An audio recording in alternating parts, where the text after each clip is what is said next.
I don't think so. I'll wait till the Well, and regular. I love it when they're saying that it's in anticipation to Gloucester development, and I'm like, we haven't even seen Gloucester development, so why would you make that financial decision that we're removing beaver dams? Oh, I didn't see that. Yeah. Oh, you're talking about the DL. So it's 12 o'clock. Should I begin or shall I wait?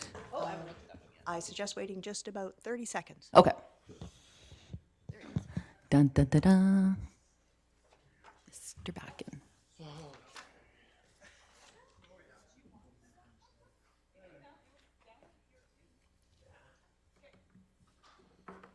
Thank you.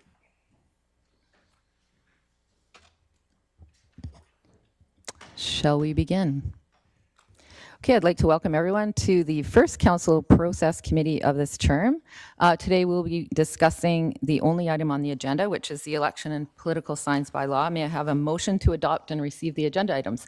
Councillor Pratt and seconded by Councillor Martins, and all in favor? Okay, so first item on the agenda is the election and political signs bylaw. Earlier, Ms. Bauer, you and I briefly discussed, could you just repeat kind of where we are and where we should go? Good afternoon, everyone. The election and political science bylaw was recently discussed at the end of March public hearing for a public input opportunity. Following that, council had a discussion and elected to have further discussions during the CPC meeting in order to understand fully what they require. Thank you. Okay, so I'll open it up to members of council if they'd like to speak.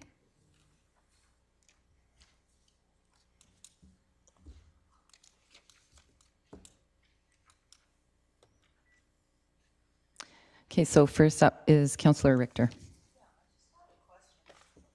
Hang on. Yeah, great, There we thanks. go. I just had a question with regards to having reviewed the minutes, and I'm not quite understanding why this is here. Like, why was the referral motion made to put it here? Ms. Bauer? It was a motion of council, so that's why it's here. So from what I understand, we couldn't quite decide what to do because there was, we had a couple of public speakers asking us to reconsider, and there was a motion to bring it to the council priorities, so here we are. Councillor Pratt.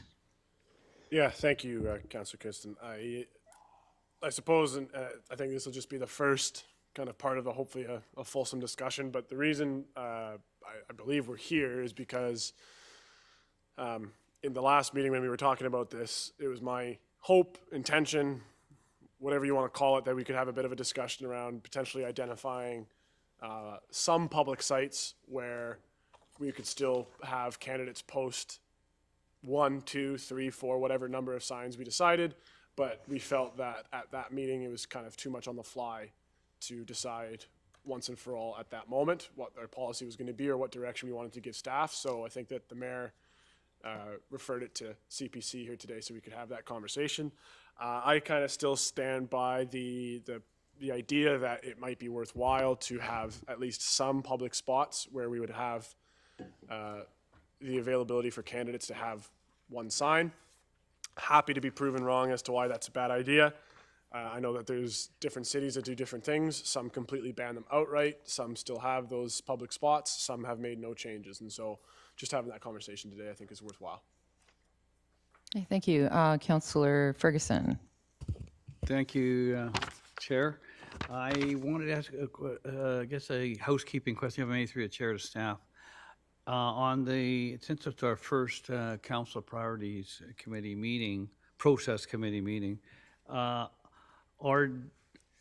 folks allowed to speak like a public hearing, or are they mostly requested to seek out delegation status, if I may? Ms. Bauer? We actually don't have delegations at a council process committee meeting. It's just strictly for council to discuss the item they referred. Okay, if a supplemental question, say if a person just wanted to write up the request to appear as a delegation, and I guess our regular meetings, 5 minutes, I think, or something we allow. Would you accept that, or is there a process in place not to accept that, if I may? At this time, we likely wouldn't schedule it. We would leave it up to the committee to determine. We would advise the applicant that this is not a normal procedure and not normally scheduled in the agenda. So we would advise the committee that this request had been, and we would leave it to the committee to determine. Okay, one last point. I think over the years, we've had presentations by either staff or other professional. Wouldn't that not be correct? Yes, those are pre-scheduled presentations. So if there was presentations, or both from the staff or from a professional outside of this council, that would be appropriate as well. Often, staff are supported by by companies or individuals that helped with the project itself. Those would be the delegations that would be, well, they're not delegations, they're part of the presentation. Okay, So, well, I hope that helps, just not myself, but the rest of council as well. Thank you. Okay, Councillor Richter? Yeah, well, again, I'm going back to my original question. Councillor Pratt just indicated that there was a need to discuss public right-of-ways where candidates can erect one sign, but the minutes are quite clear. A motion was put forward and it was defeated by the majority on council. So what's there to discuss? I don't know, but we're discussing it. If I may. Sure. Councillor Van Popta. Yeah, I mean, there was significant discussions that happened, and we decided in the end not to be prescriptive and govern by notices of motion and referrals and amendments and such. So we decided at that meeting that it was a good conversation to have holistically and not just try on the fly come up with a plan. So I'm going to just make some kind of a motion, and just for discussion. So I had mentioned in the last discussion when we talked about this that maybe we could possibly have two corridors, one running east to west, one running north to south, with a limited number of signs for each candidate. So they're not, plastered all over Kingdom Come, but just two main corridors. So I was wondering if someone would like to second that motion so we could discuss it. Thank you. So I'll open it up to, okay, so hang on. So that's a secondary motion. Let me, So, Madam Chair? Oh, just- yes. Just as to process, nothing Okay. to substance, is process. So what we actually have is a matter that was at the regular council referred to the council process committee. What we're going to be working towards is referring back to council a motion from the council process committee. I think you've maybe inadvertently started with effectively an amendment, so Right. we may wish to actually refer the bylaw back to the council process committee with the following amendments, or with an amendment as you suggested. Okay. And then that way, then there can be subsequent amendments and we can track them more easily. okay, so should I change my verbiage to an amendment for discussion? Yes, actually, we would, it will come out as being that the committee requests that council request them or direct that the bylaw be further amended or amended to include that. Okay. So my amendment, I guess I can still use the secondary motion button for discussion?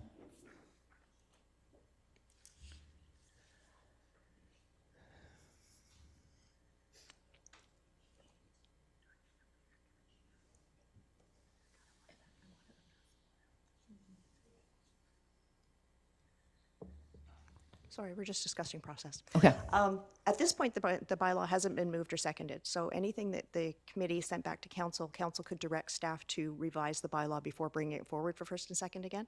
So you are doing amendments to what is currently proposed. It's not a bylaw yet. Okay. One sec. Yeah, Councillor just a point of Richter. order. In the minutes, it was moved by Bailey, seconded by Rent, that council give first, second, and third reading to the election bylaws. So that motion is on the table. That motion was referred to CPC, so essentially it is dead. We have to go back to prior to the first and second reading, or first, second, and third. Okay. Now I am confused. Okay, I'll go through the speakers list. Next is Councillor Pratt. Thank you. So if I understand correctly, we have the motion as it was written and presented to council originally.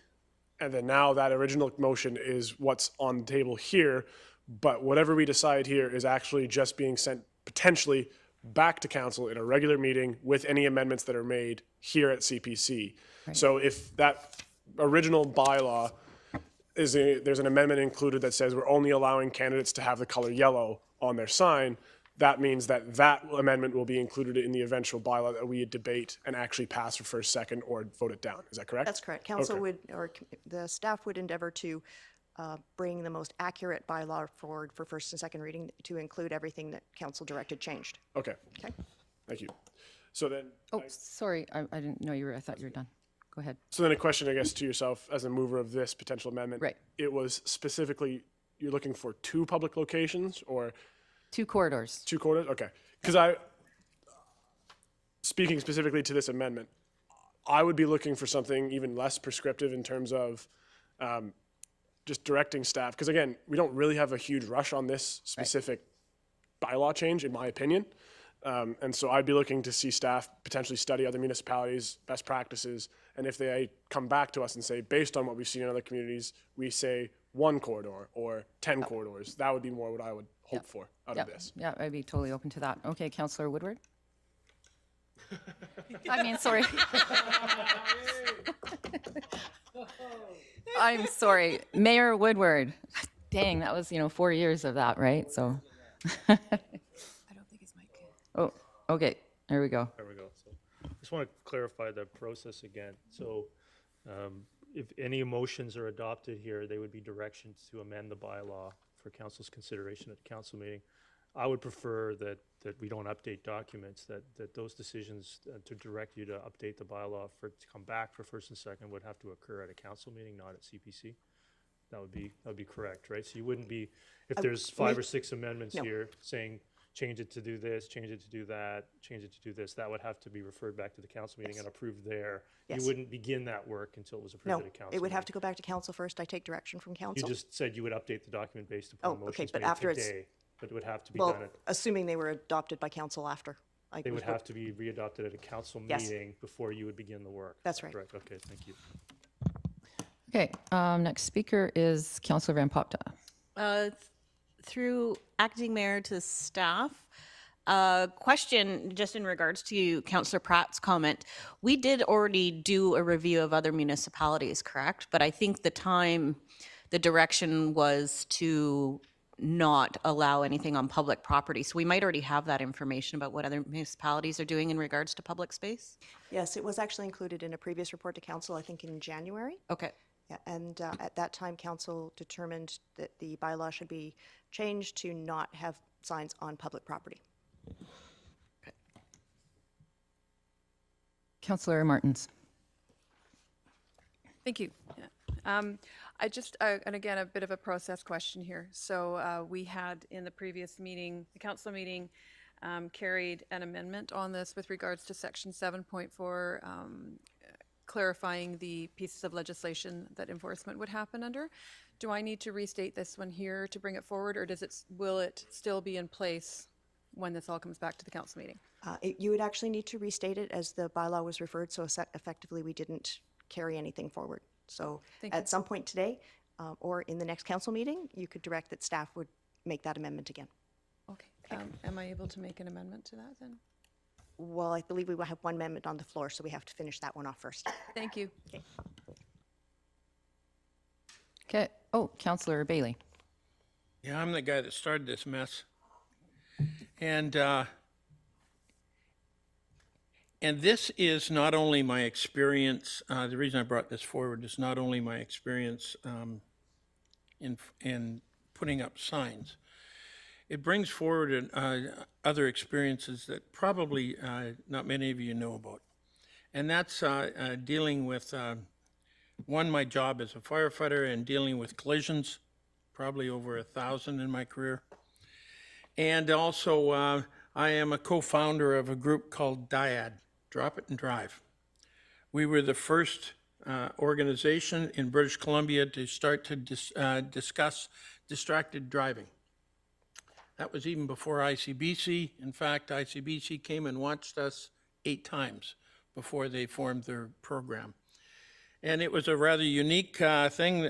Karen Bowman, the other co-founder, came to me about this, and she is a crash survivor twice, and had noticed some tendencies 13 years ago that put people at risk. So we started off talking to high schools. We've gone around North America now talking to industries about the realities of distracted, not only driving, but walking and other things. And notice, it's not like ICBC's leave the phone alone. We talk about distractions. And if you look at what the primary function of a sign is, an election sign is to be looked at. Okay, and what happens is no one puts signs where there's no traffic. No one puts signs where they're not going to be looked at. They cluster them in high visibility areas. Not only do they put them in high visibility areas, they put them in high interaction areas. The most dangerous place statistically on the road are intersections. And where do people like to put signs? On busy roads, highways, and that's probably what we're talking about when we're talking about corridors. We're not going to put them on side streets. We're going to put them on highways. And then you put them as close as you possibly can to intersections. So as you're coming into the most dangerous part of roads, you're putting distractions, an awful lot of distractions. So I am not, and to further, if you think DIAD is some bizarre little creature, we were taken over by the Traffic Injury Research Foundation about 4 years ago, and they have been in business and have gone around the world doing traffic studies. They are based in Ottawa, and they have been in business since the 60s. So DIAD is now part of TURF. And when you come, a lot of these, I wanted to hear viable alternatives. And that's why I stayed quiet at the start in that, because I really wanted to listen to the one that really it concerns me about this bylaw is what do people in strata councils and apartments and all that doing, because stratas will try to stop people from putting signs in their windows, but they really can't. Under the Election Act, they're not allowed to. I checked into that and have experience with that. So when we talk about things like cluster areas like they do in France, so instead of having one sign to draw your attention, now you're going to put potentially, in the last election, you had 22 running for council. You had, 16 running for school board, and you had 5 running for mayor, or 4 running for, I lost track, didn't pay attention to the mayor stuff. And so now you're going to take a high visibility area, high traffic area, and cluster about 50 signs in it.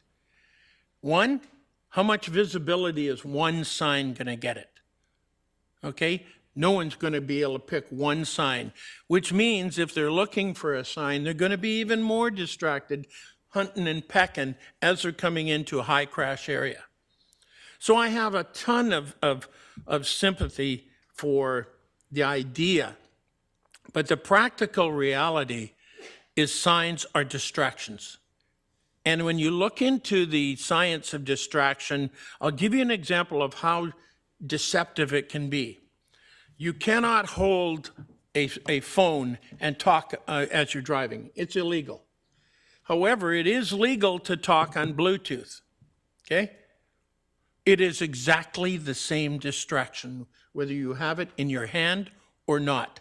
And this is scientifically proven.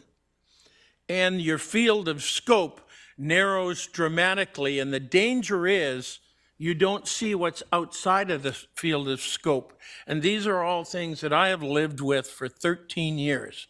And signs drive me crazy. Not only that, environmentally, they are garbage. I don't care if you recycle the plastic. I don't care if you try to recycle the metal or the wood. There are still signs laying in ditches from October. And just the mass confusion. So that just recycling, your visible pollution is incredible. So let's go into the another one. I might as well run through the whole list while I'm on it, okay? Now you're talking about playing fields. Big landholders are going to be the playing fields for people. Give me a break. Who in the world can organize all the large landowners in the township of Langley to support one or two committees or slates or whatever? It's a ridiculous concept. There was also input, because I've been looking at it for input all over the place, that this is going to knock down the democratic process. That was a comment that was made. Well, one of the recommendations that I saw coming forward is no political signs. Well, if you want to give the ultimate advantage to incumbents, then have no signs whatsoever. And some jurisdictions do that. And I'm not in favor of that one bit. Incumbents naturally, especially at the civic level, have an advantage. But by limiting where you can put them, you will also limit signs. And that will play into kind of evening, as much as you can, the field for independents versus slates. Because you're not going to get carpet bombed like it happened last time, where the two slates were able to run over the independents when it came to signage. Bylaws. For a month, all they do is run around looking for signs on public property that are violating things. So by eliminating them on public property, you will free up the bylaws. We're so short of bylaw officers right now that we're hiring more. And what happens is during that month, they're running around. If you went to the back lot where the signs were, they were getting emptied and filled and emptied and filled. And I can tell you right now, when I was trying to get a bylaw officer to come to a more substantial thing during that time, good luck. They're too busy. We don't have enough, and I don't want to waste the time of workers in this city babysitting a bunch of politicians. Don't like that at all. Okay, I'm sorry. Point No, of order. so- But that was disrespectful and unnecessary To who? to politicians and to the workers. Well, I don't see how it was to workers. Politicians, you can take it as you want. So, Okay, I think we should maybe move along. no, okay. now the process here is unlimited amount of time speaking and unlimited times of speaking. Okay. So I'm just running through all this so you guys can hear it, because I'm the guy that started this. Okay, go for it. So I've talked about this. Here's one that really shows what happened and what's really going on. One thing was put out there about the advantage of school board candidates with the signs and how it affected the election. Pretty convenient facts, and I stress facts because that's what some people were keying on. Well, let me give you some facts from BC, election BC. Here's a fact that the third place mayor in this race spent $100,833, and that was Eric Woodward.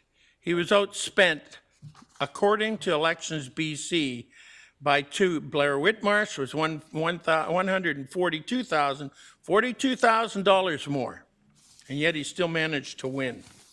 Let's get into the debate about the slates, okay? So we had, and people think that signs do everything, and I made a comment earlier about signs don't vote. Elevate Langley spent $504,788. How many candidates did they get elected? Langley, contract with Langley spent $338,935, almost $200,000 less. So this convenient usage of facts regarding the school board smell horribly of politics to me, because you're sitting looking at the facts, and here's some more facts, because when you conveniently pick facts, okay, it's which facts you pick. Let me see, according to Elections BC, how much did everyone on Elevate Langley spend except for one candidate? 0. Coleman, Wartack, Takar, Pilcher, McDonald, Dennison, Delorme, and Cameron spent 0. There's facts. So when you're looking at convenient facts that come out from a person that presented to this council about facts, this is convenient political posturing, nothing else. So I listened to a lot of these discussion points. I like the fact that we can find some kind of reasonable way to put signs in the township of Langley, but I'm sure as hell not seeing an awful lot of viable alternatives come forward. Councillor Ferguson? Yeah, it's a hard act to follow there, Councillor Bailey. Yes, I just wanted to point out that I think this is a step in the right direction, and we're not the only community that's doing it. We're, I think, in the middle of the pack, and some have still got the old where you put signs anywhere. I think we started off years ago, and I've been in a few elections, started off where we cut back from intersections and cut back from the medians and things like that. That was a step in the right direction. There was a time, I think a long time ago, where we did have signs allowed around parks and schools. That was taken away right away. So I think this is a step in the right direction to get it off public property and to get it, as Councillor Bailey and perhaps others have said, dangerous intersections. And, you know, we all work with volunteers that put up our sign, at least certainly the folks I've worked with. And basically, you know, volunteers can make as many mistakes as anybody. And we try to tell them, here's the checklist, and here's the map, and here's the bylaw. And sometimes people get out in the rain. Oh, I left the information in my truck or car, and they put a sign somewhere where they shouldn't, on a telephone pole or on a stop sign or something silly. And people do make mistakes, and that causes problems as well. It also blocks egress and access to certain areas, and you can't turn a corner without seeing signs. And my wife and I have always called it sign pollution. We can't wait to get the signs down after election. And, you know, that's federally, provincially, municipally. I mean, signs are signs, and they cause problems. So I think this is a step in the right direction. I think it's important. I didn't realize that there was an amendment that didn't, it passed, but it got put through, and that was the amendment that Councillor Martin's about 7.4. I actually thought it had gone through, but obviously it was carried, but it got caught up in a process where it has to be resubmitted again. So I think by and large, we're doing the right thing. Now, to the amendment that we're speaking to, which is what we're really doing right now, is I don't know if this can work or not, whether we can actually have corridors that will work. But I'm certainly welcome to listen to what other of my colleagues think. And if staff, if I may through the chair, has staff thought of anything since the referral at the last council meeting, if I may through the chair? Mr. Backen, or? No, we've thought of nothing further. You haven't thought of any locations at this point in time? No, we haven't been directed to, so at this point we haven't looked.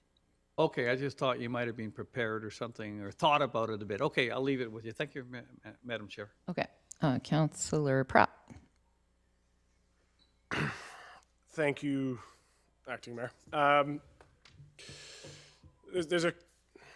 It's a nuanced conversation, and it's a tough one because we come at it from. Let me back up. I think part of the strengths of this council, and not everybody is, a part of the same team. Everybody comes at this from a different perspective, and I think that's the valuable piece because, there's two people on this council specifically who their main priorities are public safety, and I think that's a valuable thing because most of the decisions we get made end up having a lens of public safety. We have experience with Councillors Richter and Ferguson, so they give us a lot of institutional history. We have people who are in the building community, people in the farming community, and I'd like to think that part of the thing that I bring to this council is a bit of the planning background, a bit of that rationale. And so the unfortunate thing is a lot of the times when it comes to planning, especially road design and road planning, is things seem a little counterintuitive. And perfect example is typically some of the safest streets you see are the narrowest with parking on both sides with trees because the distraction that those provide, and not the type of distraction that kind of jumps out at you, not the phone, not those different things. It's the constant realization that, hey, this is a road I need to slow down on, and so naturally the human tendency is to do so. And I look at the crash data, the ICBC crash data that goes back to 2017. What are our most dangerous intersections? They're the ones that are complete based on our road design. They're the ones with the clearest sight lines.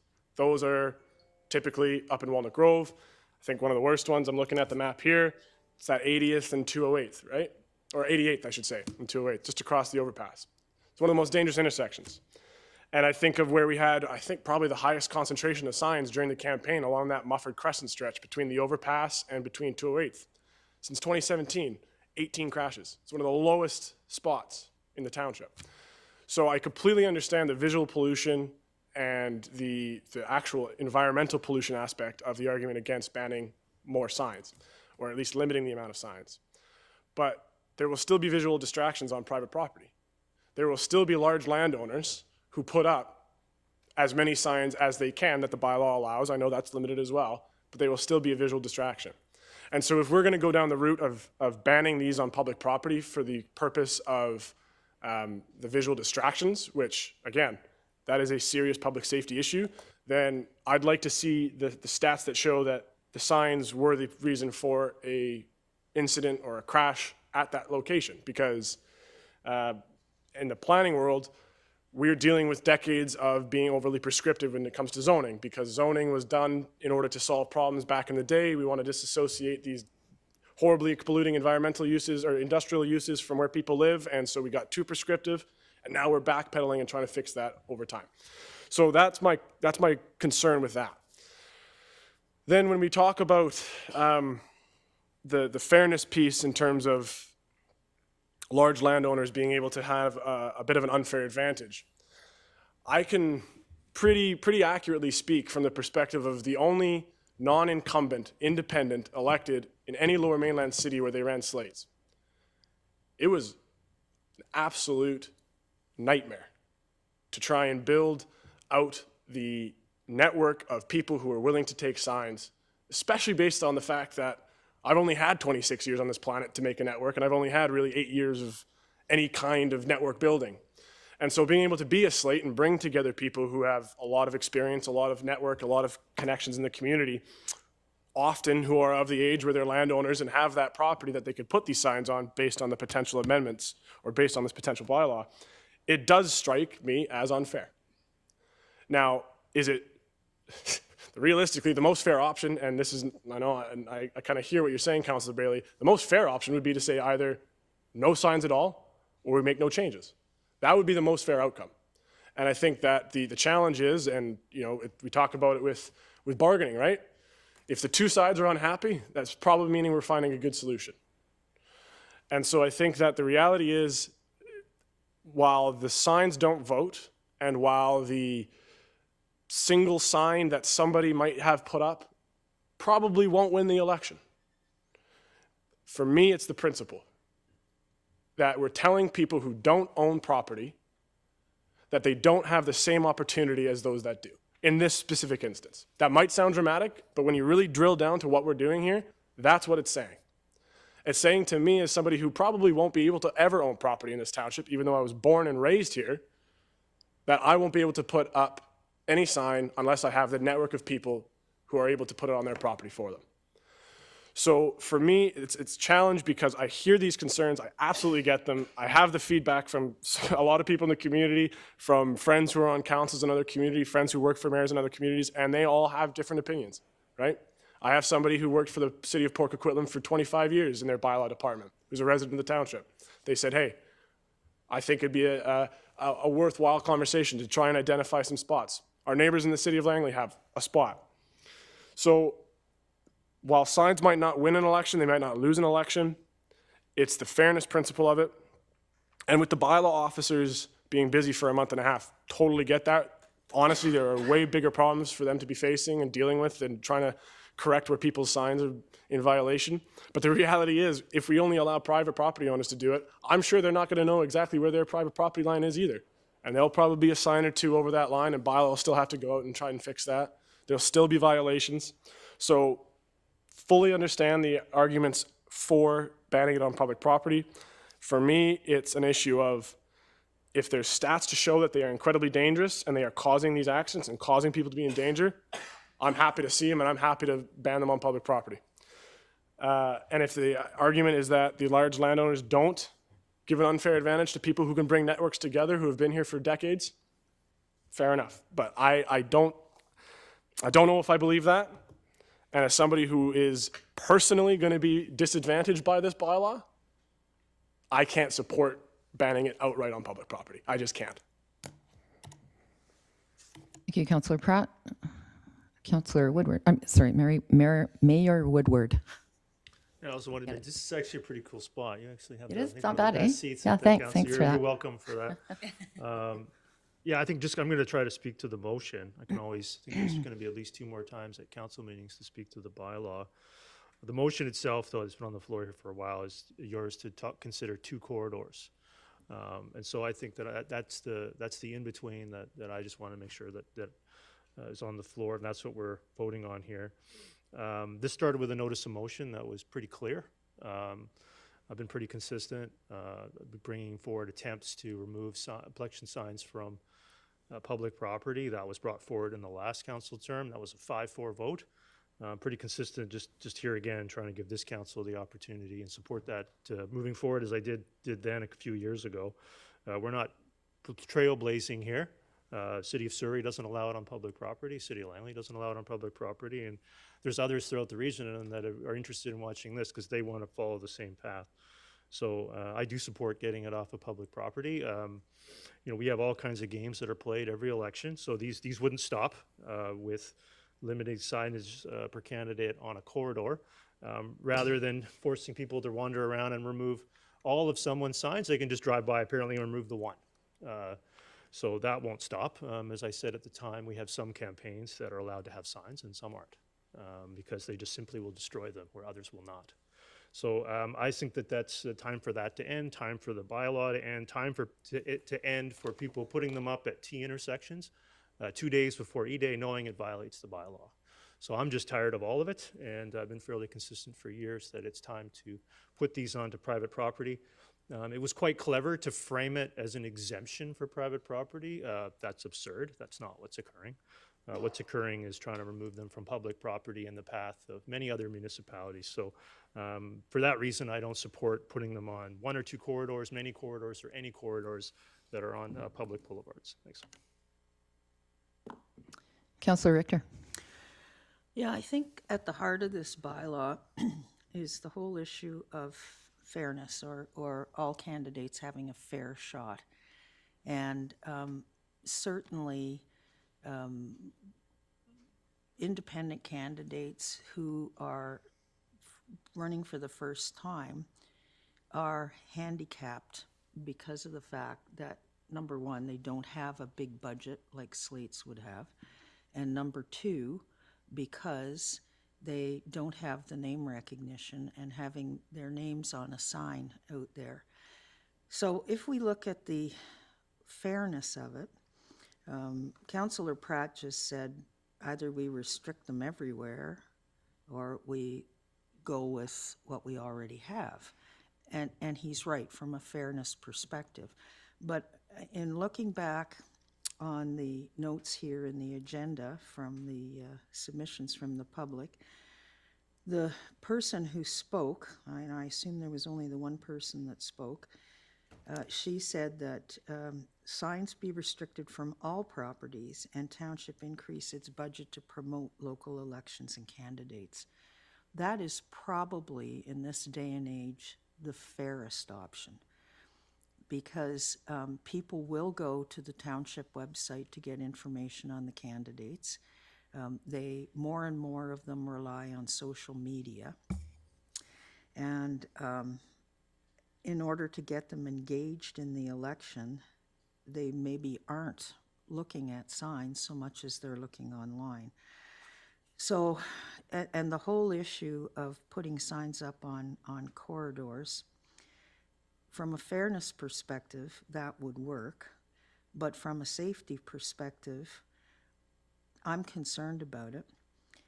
Not from the point of view of accidents, but from the point of view of safety for the volunteers that are giving up their time in order to put signs up, because it's not safe out there for them to be putting signs up.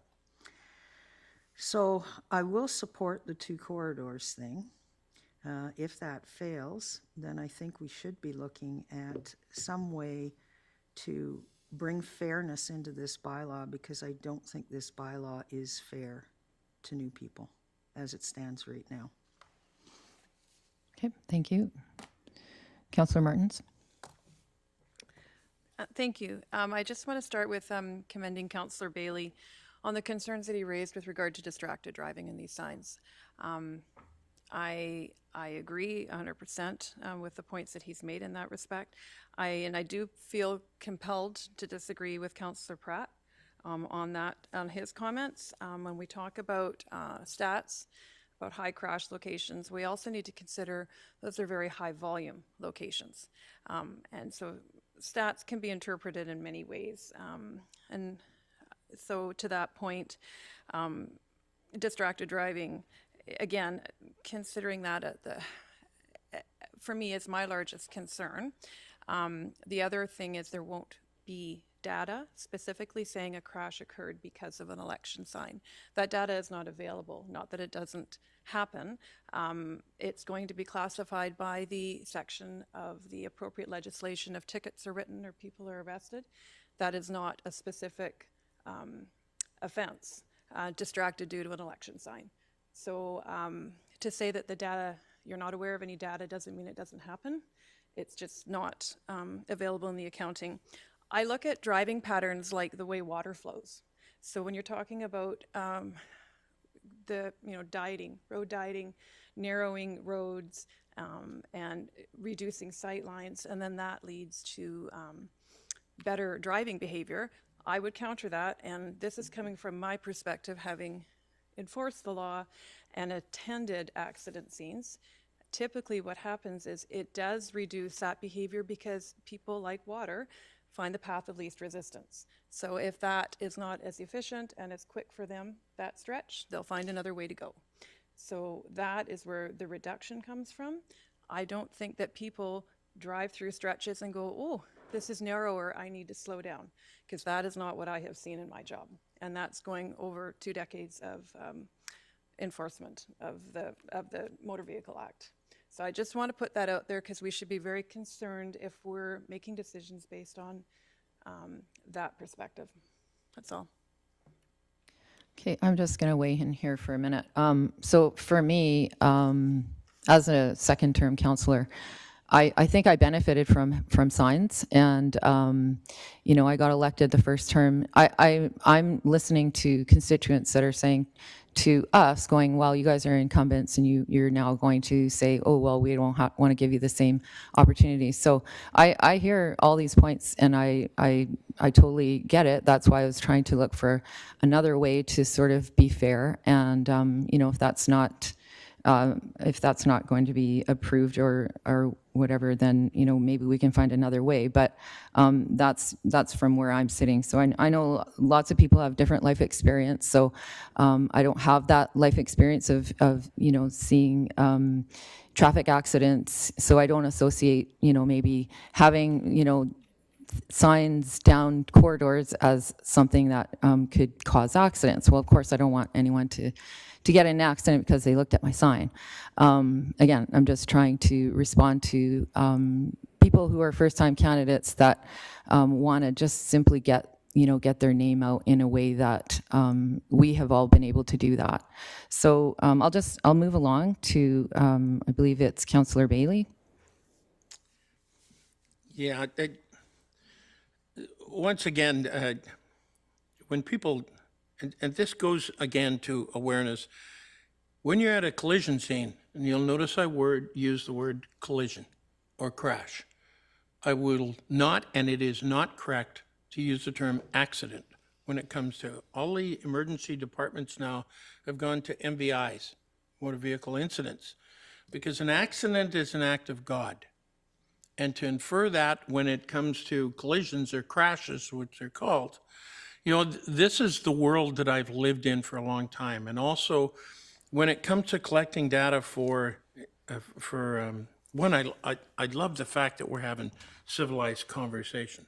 But when it comes to collecting data at a collision scene, and especially significant ones, no one's asking about signs. Okay, not the police, definitely not the firefighters or the ambulance attendants. They're totally consumed with trying to, one, get that collision scene cleared, correctly handled with, and two, cleared.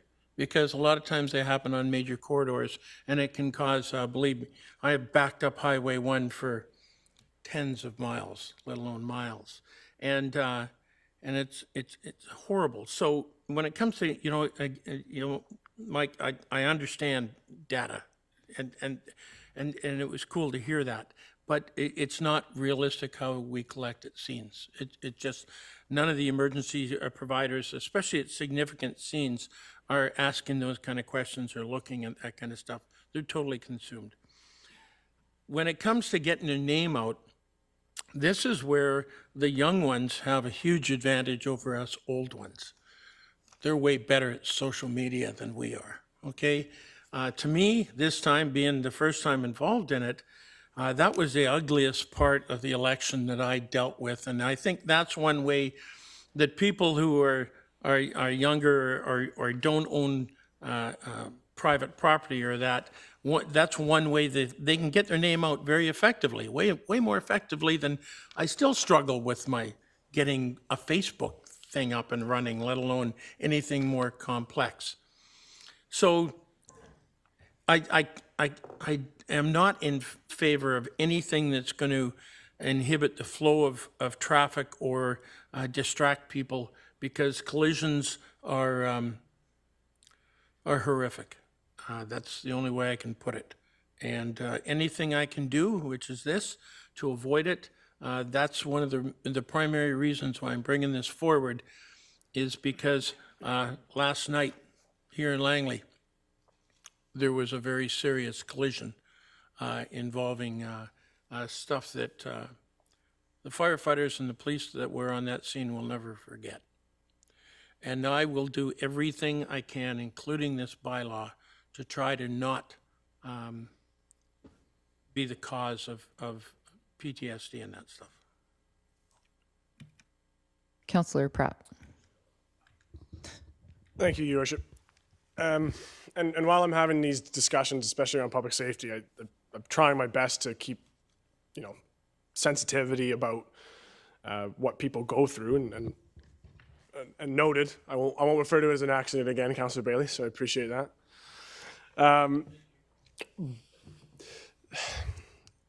Take the incident last night, right, or 2 nights ago. I drove past it the next morning on my way to Vancouver, and I saw the aftermath just as they were setting up the caution tape. It was horrific to imagine what they, as the first responders, had to go through to see that. You think of the design of the road, 200th Street is designed as a raceway, quite frankly. Sightlines are perfect. I think of that stretch of the road, specifically where the incident took place. There's not many distractions. And you're right, Councillor Martins, the path of least resistance is usually the one that people go through, because we're slowly making up for 70 years of a planning perspective that meant traffic volume and speed are the priorities. And so we're going to keep roads widened. And so we can't die at every road at the one time. And so, yes, as we're trying to piece together the road network in a way that's safer, there will be gaps until we can get there. But I think of my neighborhood home in Murrayville. For a very long time, even though they were windy and wide and typically suburban, people would race through them. I'm not putting any blame on any of our operations staff, because they are clearly following every single rule possible, and they would never speed. But there's a lot of traffic that comes in and out of that neighborhood that used to be very, very fast. I couldn't play road hockey very often when I was a kid, but when you put those cars on both sides, you have those reasons why people cannot speed. It is proven over and over again in cities around the world that behavior changes over time. It doesn't change immediately, but it changes over time. And so the fact that we don't have the specific data around whether signs are the incident or not is a shame. I'm assuming that there will be an incident report and crash reports at all of these. And so, we always see speed's a factor, alcohol is a factor. I'm surprised to hear that, there's in a category of distractions were a factor, because that would be an interesting thing to know, right? And then maybe that's a bigger conversation for those of us above us in the food chain to have. But, I think about the social media question as well, right? I was the youngest one on this council to get elected, but I can guarantee you Mayor Woodward's social media presence was stronger than I was. And, we're not the exact same age. We're close.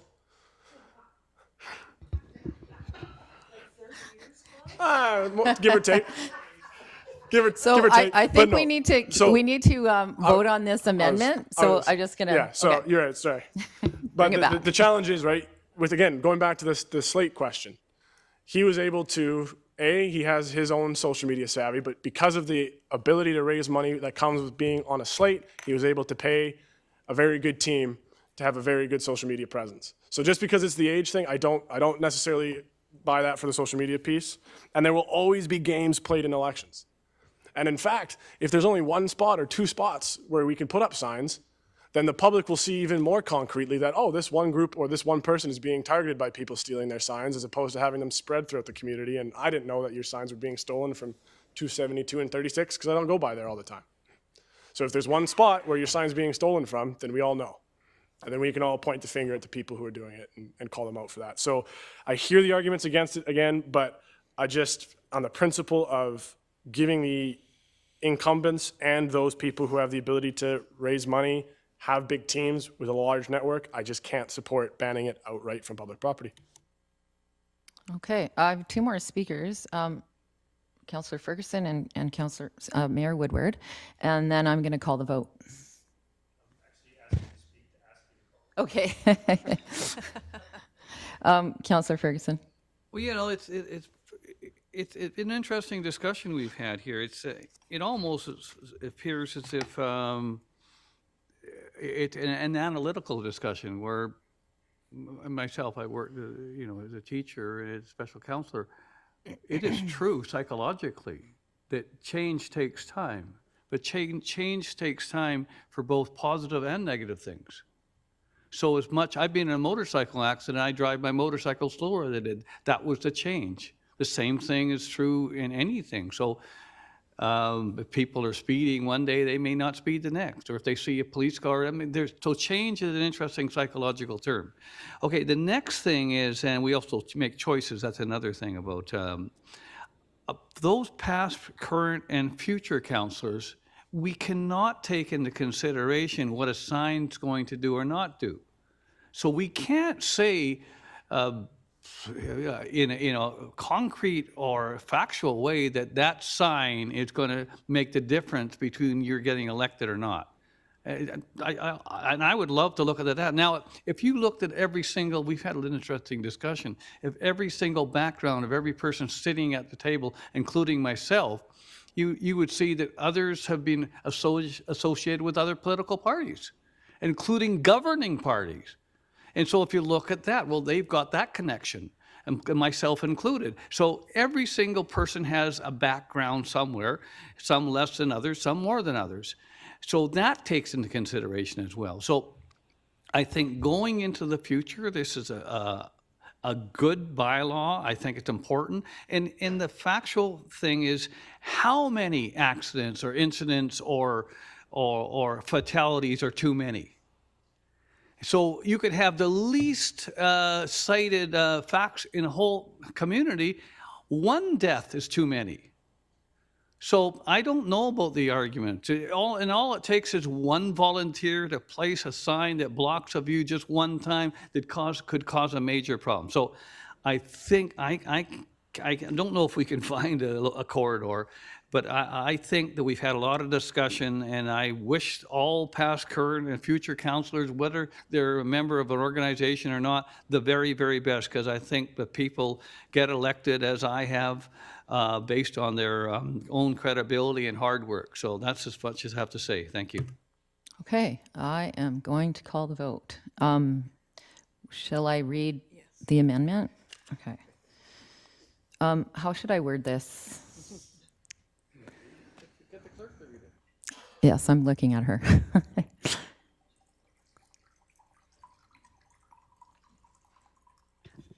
The amendment would read that the council priorities or process committee recommends to council that they provide direction to staff to explore 2 corridors in which signs could be placed. And if I could add a limited number of signs, maybe it's only 10 per candidate, just so we don't, make it too messy. Okay, I'll just leave it. I doubt it passes. Anyway, so I'm going to call the vote. So does that work for everyone? Okay. All right, here we go. See, it's B1. Oh, I didn't vote. Do I have to close it and redo it? If you were voting in affirmative, then no, you don't. You Okay. actually, yeah. Okay, so that fails with Councillor Woodward, Councillor Bailey, Councillor Wren, Martins, Van Popten, Ferguson opposed. So now we go to the main motion. Open, secondary motion. Okay, and I'll open it up and we'll count, Mayor Woodward, I'm getting there. So I'm gonna try to help here. Maybe we could do a motion to extend, and then we'll just try to finish this up here, right? Do you need to go past 1 p.m., I think, right? It's scheduled for 1 p.m. to provide a half hour for changeover to the community. Yeah, but we could go to 1:30 if we need to, and then we have till 1:59 to convene the That's regular right. meeting. Yeah, Yeah. so I just wanted to, we do have more time. We don't have to try to rush this. I would maybe just let maybe other people have ideas, but I would, if you want to try the limited number, I didn't mean to just. Oh, no, yeah. We debated that motion for like 45 minutes or something. Yeah. I would be, and when you're willing to take a referral to refer it back to council as is. Okay, so I can take that referral. Is there anybody else there's no one else on the speakers list, so maybe I'll make that amendment. Is that sort of what we're doing? To like a limited number of signs? The previous change was voted down, so what would the limited number of signs be applicable to? To that first amendment to the 2 corridors. It was defeated. Okay, so what was your? Yeah. Okay, so I'm ready to take it. Okay. Oh, so we have Councillor Pratt and Councillor Martins. Go ahead, Councillor Pratt. Sure. I don't have a seconder. Would someone like to second that? Okay, Councillor Rind. Okay, 1 sec. There we go. Yeah. So the reason we do that now is because we could make the subsequent amendment again at the next council meeting. Okay. It doesn't have to occur here. That would be regarding to 7.4. Okay. I also concurred with Councillor Ferguson. I thought, Ms. Bauer, that we had referred an amended bylaw We don't have to go back. If it's going back as is, it would have been referred here as amended and then referred back as amended, but I'll leave that to you. If we have to repeat that at the next council meeting, that could be repeated at the next council meeting. So I'd have the motion here to refer it back as it is. I obviously pretty consistent, like I said, I'll repeat myself, many years with this same position. I do consider it in the public interest. I don't consider elections in Surrey and the city of Langley to be unfair. That's essentially what the assertion is here, that somehow proceeding with this is unfair. Therefore, elections in Surrey and the city of Langley are unfair. I don't have that position. It may be unfair, all kinds of things. It may be unfair that election spending is not capped at $10 because some can raise money and some can't. So is that unfair? Is it unfair to only allow 8 to get elected? Is that unfair? The 9th person doesn't get in? So I mean, you can always characterize anything you don't agree with as unfair. I obviously don't hold that position. I've been very considerate. I will repeat again, I consider the bylaw as originally initiated by council at a notice of motion in November to be in the public interest, given all of the issues surrounding election signs, which have led other communities to the same conclusion. Thank you. Okay, Councillor Pratt.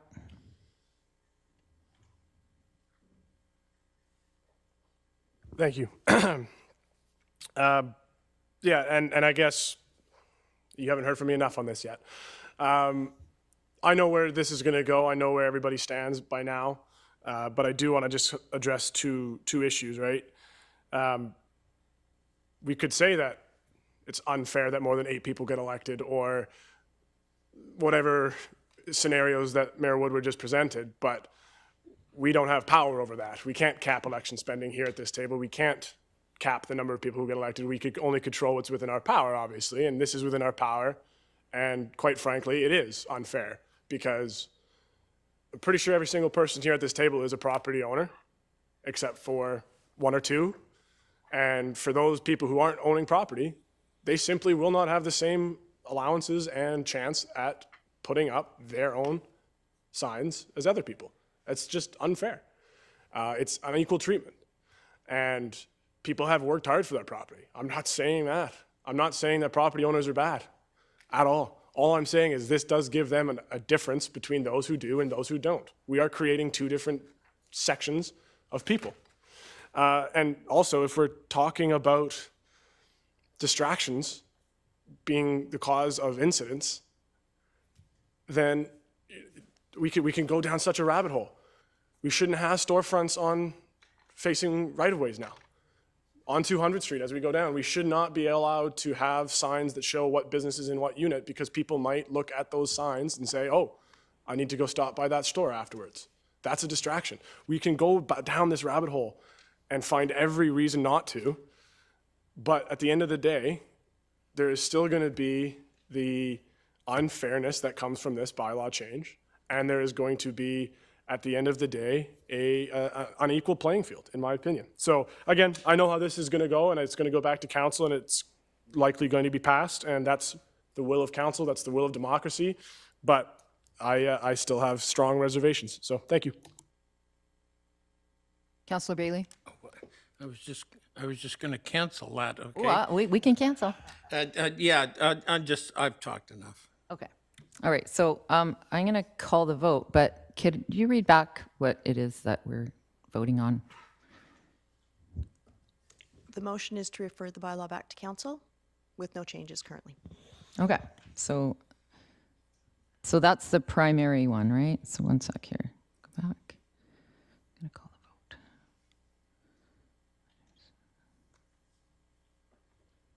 Hang on. Get it clear. Secondary motion. Okay, now it's the primary motion. All right, let's vote. Sorry, did you need to speak? No, that came up in the last one. Oh, sorry. Okay, so one sec. B1.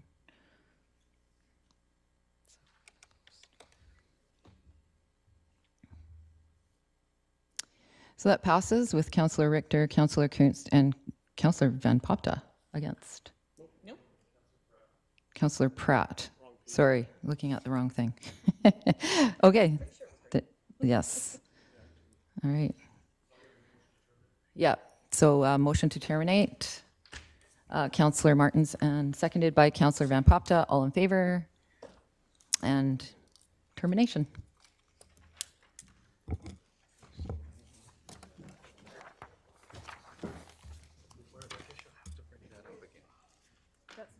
Yeah.